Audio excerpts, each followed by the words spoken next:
Welcome to the radio show. Oh my God, it's an honor to be here. Okay. Once again, it's Keishera. And that's the name she goes by. Is that your government name? That's my government name, Keishera. Okay.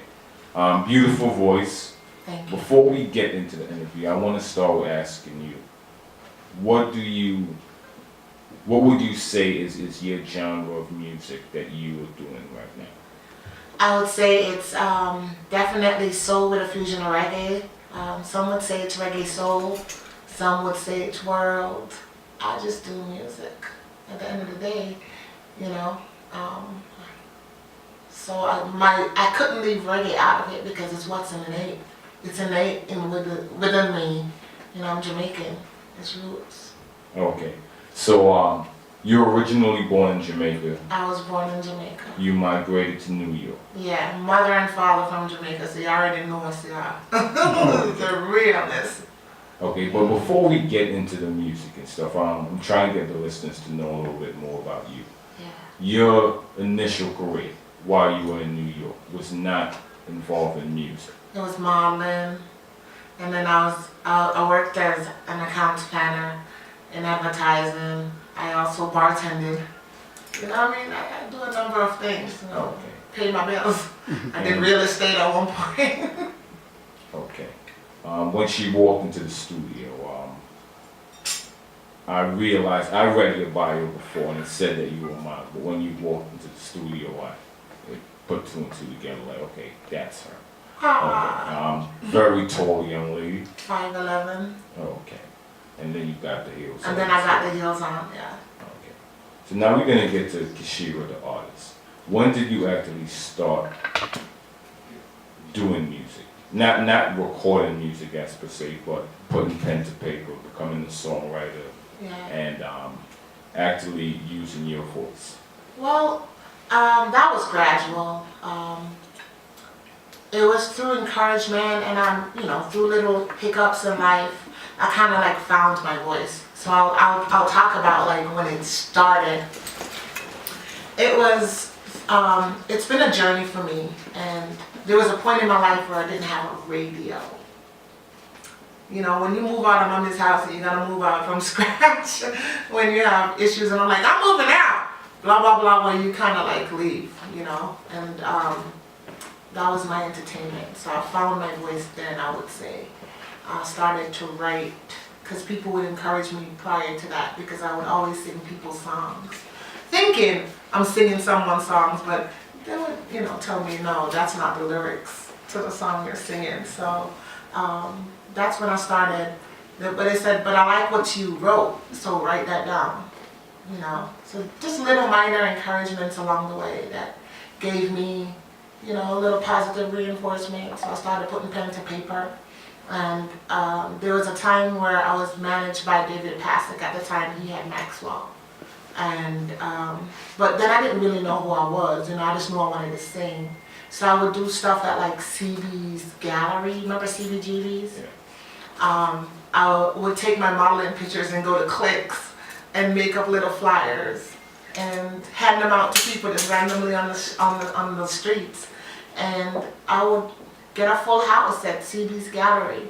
Okay, and at this time, were you actually still doing covers, or did you start performing? Oh, I've never done covers. Okay, I would do like one cover in a show. I just never, and I'm happy about that. I've always written stuff, like at the time while I was being managed by David Pasek. I was working with a producer called Joel Kepnes, so we were doing music. We were doing stuff from scratch, and I would write. I didn't know what I was doing, but I was doing it, you know. Yeah. So it was just really early on, but at the same time, I think I was trying to find myself, you know.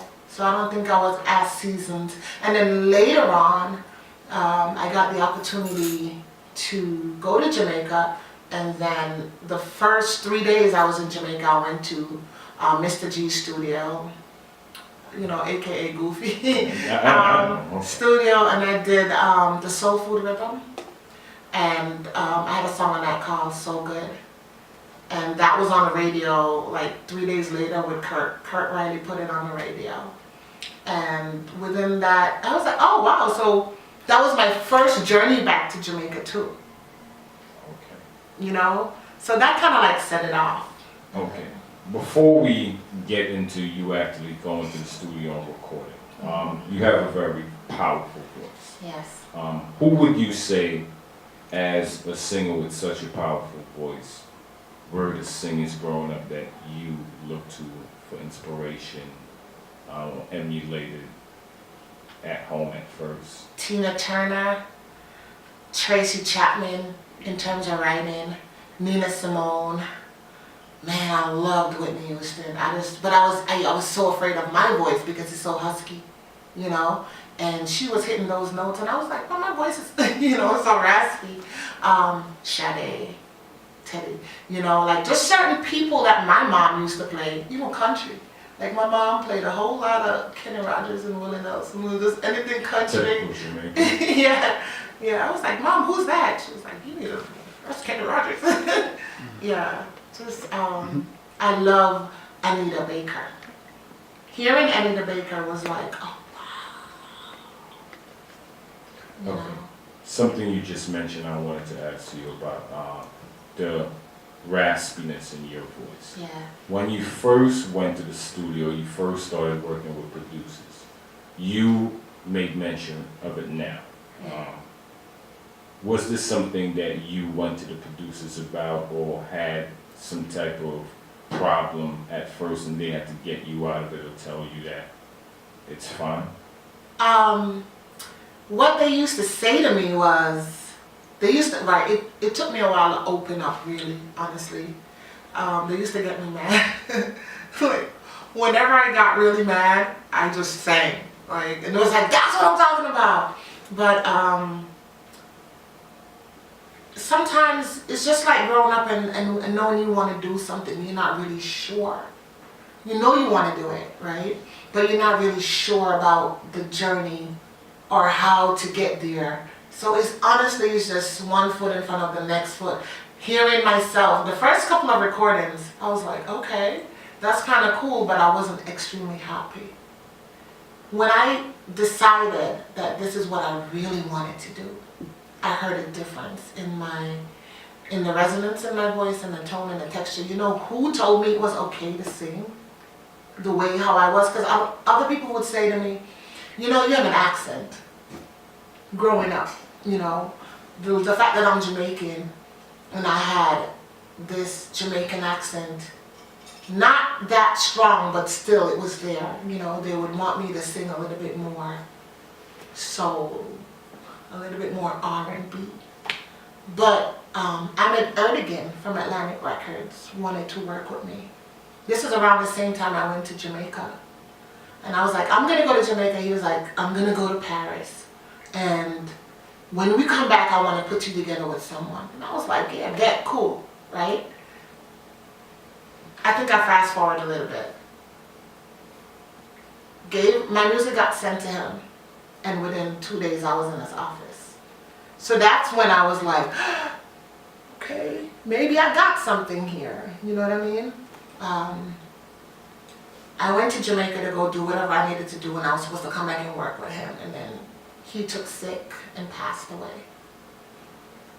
And I've never really shouted myself to anyone. I just knew that I went to Jamaica and my song was on the radio in a couple of days. And then afterward, I was working with Christopher Birch. And then I had something with Shane Brown, and then Shaggy came in the studio and sat in my session and was like, you, blah, blah, blah, blah. And then next my friends called me and was like, oh, you have a song with Shaggy? And I was like, no, I don't. And they was like, yes, you do. You know, so those were like little gifts. And still it was just like, took me a while. It's like you gotta hit me over the head with a shoe or something to really understand that I could really, really do this. I went back to school, you know, got my education. And life happened, and then I moved to Paris. Okay, so you relatively had success early in your career as a recording artist, you would say. I don't know if I would call it success. I would call it little light bulbs. You know what I mean? I think everything that we do that propels you forward is successful. But I would think that this was a little bit of a light bulb that said, Okay, now, the reason I say success is because based on some of the names that you've mentioned so far, Right. the Shane Browns and these producers, it's like, okay, you went to Jamaica and right away you're working with. They co-signed. Exactly. Yeah. Okay, now, this body of work that you were doing at that point in time, did this lead up to your EP back in 2013? No. Because that was all the way from 2004. Okay. You know, 2004, 2005. So then I was working with Steely and Clevie. Steely came to the studio and was like, I want to work with her. And I was working with him. I came back to do something and then he died. It's kind of interesting. You know what I mean? And then, you know, like I said, life happened, but I never gave up, you know? It made me go, okay, there's something there. I became more comfortable. Like, it was easier for me to go now and sit down and put pen to paper and like really write. One person that really helped me with my direction was a entertainment lawyer, and he said to me once, he goes, you have a beautiful voice. He was like, but what are you writing about?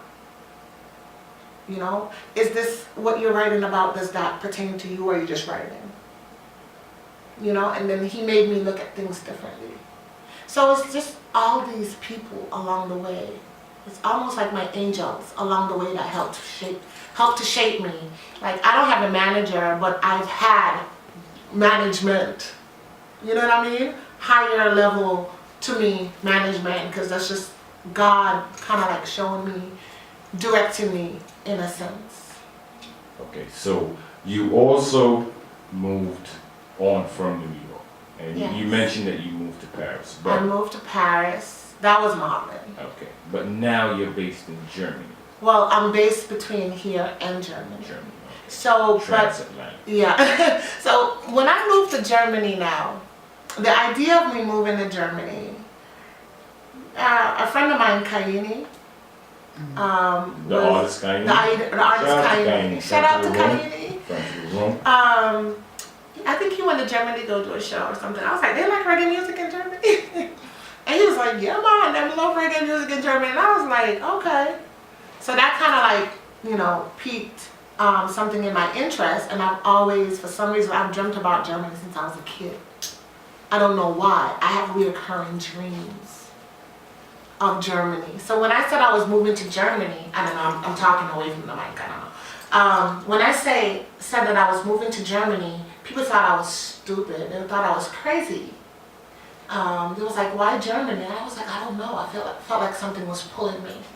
So I bought a ticket. Everyone thought I had a show lined up. Didn't know anybody. Had one name of a person. Bought a ticket. Berlin, exact. You know, went to Berlin, and a week after I got there, someone else gave me someone else's name. And I reached out, and then I went and I met someone, and then I went to a jazz club. This was a jazz club at first, and they were, you know, jazz entertainers. There's a jazz artist, and afterward I went to the manager and I go, so can I sing? And he probably looked at me like I was crazy, and I was like, no, really, I want to sing. He was like, but they don't know your music, and I was like, it's okay. So they were trying, I said, okay, let me do a cover. So they were trying to follow, and they were doing. So I just had the whole crowd snap their finger, and I sang, and that I booked my next show, my first show from that, and then people just kept calling me, and then I kept meeting people, and someone got me in touch with Sharif, who runs Reggae Jam, and he came and he met me, and encouraged me further, put me on a show, kept putting me on a show. And you know, it's just different things, just a lot of cool happenings, like walking down the street and someone booking me for Art Basel, running after me in Germany. You know what I mean? And I got booked to be like one of the main person for the only African American artist in 14 rooms in Art Basel, and I was the voice, and she kind of like built her whole artistry around my voice. Okay. So that was kind of like, you know. Okay. And this year it's in Miami. It was in, yeah. I believe this No, is in it's South. always in Basel, Always. but they also have a Miami Oh, version. they have a Oh, Miami. Yeah, so this was in Basel, Switzerland. Okay, wow. Yeah, I Okay, get so around. based on everything that you're saying to Yeah. us so far, I just want to say before we get back into the music, it's definitely your voice. Yes. You're a very warm person on meeting you and stuff like that, but your voice is so captivating. I understand why producers, promoters, everyone gravitate towards you. Lovely voice. Once again, it's Keishera. Yeah. Sorry, It's Keishera. me, Keishera. And she's in the house. We're gonna get back into some music and then come back with more of the interview. Perfect. TGM Radio, Power Reggae Radio, PowerReggae.com.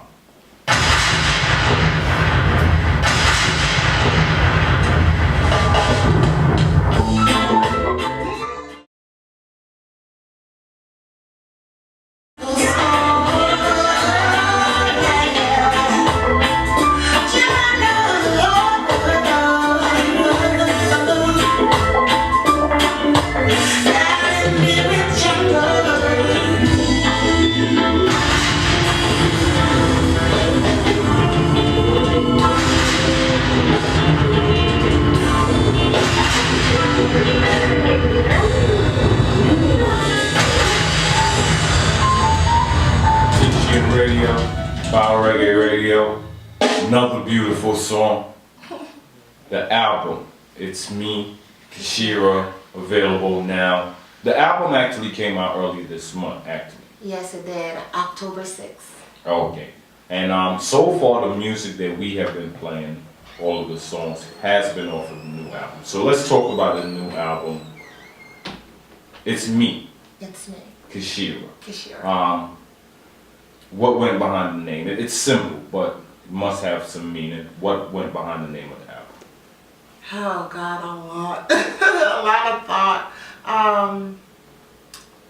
I had a lot of different names that I wanted to call it, but it just didn't seem appropriate. The album is really a mixture of like I said before, soul. There's some soul songs on there. There's some reggae songs. There's some fusion. It's just my life. It's my journey. From the first song on the album, My Story, that's about my father. And I think that's when I actually woke up to really wanting to do music and really understanding that this is what I wanted to do because I forgave my past. You know what I mean? My story is about the travesty, growing up with my dad and the abuse and all of that. Then there's a lot of love songs on there because I'm a lover, not a fighter. Like Addicted. Addicted is a favorite of a lot of people when I perform that song. And then I'm Ready Now. I'm Ready Now is, you know, like growing, doing certain stuff, a lot of, especially women, they feel like they can't do two. You can't have a career and you can't pursue something really hard and also be in a relationship. That song is talking about being able to do both when it's the right circumstances. I would say that my album is really big on like encouraging not just women but also men, but definitely a voice for the female. You know what I mean? Saying things a lot of people are much too shy to say but maybe think. So it's me. Like even the song Pull Over is about my breakup. Missing You is about my ex-boyfriend, someone I was with for 4 years. What We Gonna Do Now, the first song that you guys played, was kind of like a warning, like you're hurting me, you know? So the whole album is, it's me. It's all songs that's about me. There's a song on the album called Song of Hope that was, to me, a magical experience. It took me 17 minutes to write. And I remember I was at Hoboken train station and you know the World Trade Center, how you see the escalators go up and down and the lifestyle is so systematic, right? So Hoboken train station reminds me of that in many you know, it just reminds me of that. And you see people going to and fro, and then there was this man just dabbling in the garbage, rummaging through the garbage, emptying bottles, emptying paper bags, whatever that he could find. And I felt touched, and I started to write. And a lot of time, the way how I write is I'll either sing into my phone or I have an dictaphone that I sing into. And I just started singing and recording at the same time, and he came up to me and he said, "Are you a singer?" And I said, "Yes." He goes, "Are you going to write that song?" I said, "This is the way I write." And then he goes, "Are you going to put it out?" And I said, "Thank you." And he said to me, "Thank you." I looked down because I was just like, oh wow, he actually came over and talked to me, and he was actually listening. And when I look up, he disappeared. Now there's no way, because this is on the outside of the train station, so you know, you could see whoever is coming and going. There's no way this man could disappear so quickly. You know what I mean? So to me, that's like, you know, blessings and inspiration comes in many forms, you know, and I felt like that was a gift. So this whole album is just like things that I've experienced, things that I've seen, things that I've observed that affected me deeply. So that's why it's called It's Me. Okay. That last sentence that you said kind of answered my question, because I was going to I'm sorry, I rambled on. I was going to ask you about Slave to the System. Yeah. And what role did that song play in your life that you had on the album? Yes, Slave to the System. I wrote it while I was in Germany. I was working with Zaffa Cruz from the Beethovens. And you know, while you're aware you're seeing the police brutality going on, I think, I forgot who, the guy that got choked to death. What was his name? Eric Garner. Eric Garner.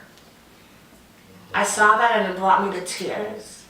And then it just kind of like followed all these different people who I felt like wasn't given a chance. You know, and the law is supposed to be innocent until proven guilty, right? I felt like we weren't given a chance. And then again, you think about like just the mean streets of Jamaica, like the ghetto, is really survival of the fittest, only the strong survive, right? And then sometimes I turn on the internet, or I'm on Instagram or Facebook, just trying to see what's happening back home because I'm so far away from my friends and like everything. And the first thing you see is, you know, I mean, somebody shaking their booty. You know, it's like, it's the systematic slavery, you know, systemic slavery that's going on. It's like you're being fed certain things to kind of like dumb you down, you know?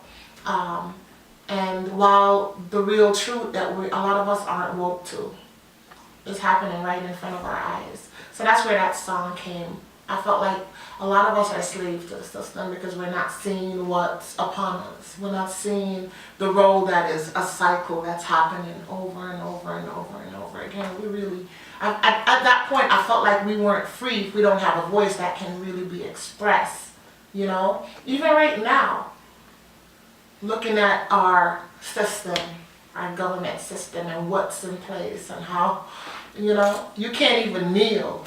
Or shitstorm. Our shitstorm, you know? Mm-hmm. I mean, we're supposed to have representatives that really, you know, care about us. You know, whether we're black, white, purple, blue, whatever, every color of the rainbow, it doesn't matter, we're humans. So that's what that song was about. Okay, so you also have social issues on the album as well as yes. it being full of right. Love. Song of Hope and Slave to the System is about social issues, yes. Okay, now you mentioned a while ago that you reach back home via social media. Yeah. That's also a way for your fans to reach out to you. So yes. Where can the fans reach out to you on social media to get more connected with you and keep up with what you're doing? Well, on Facebook, you can find me at Keishera J. That's Keishera. Facebook.com/Keishera J. Same thing for Instagram, Keishera J. And also Twitter, it's just Keishera. And updated my YouTube and all of that good jazz. And my website is under construction right now, but you could find me definitely on Instagram, Facebook. Are you planning on releasing any visuals for the new album? Yes, actually I already shot Pullover. I hope he plays Pullover. I shot for Pullover, it just needs to be edited. I also shot for I really want to shoot a video now for Beautiful Mind, Slave to the System, and it would be nice if I could shoot a video for I'm Ready Now. So it's just about like editing and putting it out right now. So Johnny, we're gonna tune out later on with Pullover for the listeners. Yeah. Once again, it's me, Keishera, is available now on all digital platforms. Absolutely. Videos coming soon. Check her out on social media, Keishera J. Yeah. What we're gonna do is we're gonna give the listeners a chance to hear this powerful voice live in the studio. Yay. So we're gonna find some music for you, and Okay. we're gonna come back in a little bit and have the listeners hear your voice. Okay. Anything you want to say before while Johnny finds his rhythms for you? I just want to say to all the listeners or to people who might be afraid to take a risk. When I decided to go out on a limb and do something for myself is when I found my wings, you know? So I really feel like today is now, is your now. Don't worry about your past, don't worry about what it is that you haven't accomplished or you feel like you haven't accomplished. This is why we wake up every day, and today's a new day. So whatever it is your dream, just go after it and believe and look at the person in the mirror that looks back at you, because that's the most important. As long as you have God, you know what I mean, inside you, just believe in yourself and push forward, believe in yourself. That's my message I want to tell you. If you don't believe, no one else is going to believe in you. Okay, what we're gonna do is, since you gave us that story of the man at the train station, I'm gonna actually give you a choice. Do you want to give the listeners the acapella Yeah, I could treatment? do that. Okay, we're gonna give them the acapella treatment. One more question about the album. Yeah. Anyone you want to give a shout out to who helped in the process of making the album? Once again, it's me, Keishera.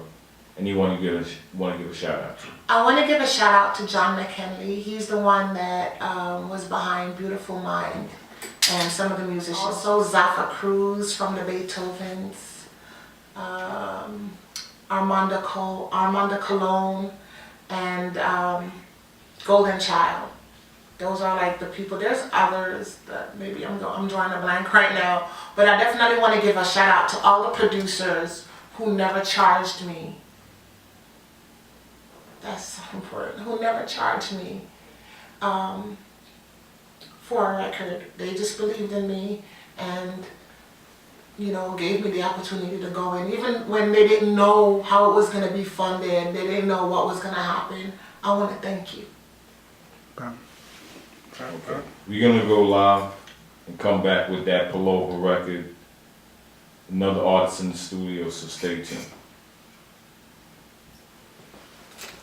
Okay, this one is called Song of Hope. Hello world, I'm speaking out loud. I see the state of the human race. It's written all on the face. Distress, so many people suffering. I wish I had the money to give to help collect a multitude of saints. So I choose love with a smile and a kind word. I'll share whatever I have, even what's on my plate. Oh, imagine if we all gave a helping hand to help alleviate the pain and the suffering. So let's join in the hope to heal the human race. Don't you know this world could be a better place? Hey, so this is my song of hope, my song of hope, song of hope, my song of hope, song of hope, oh, my song of hope. Hey, ooh, bam.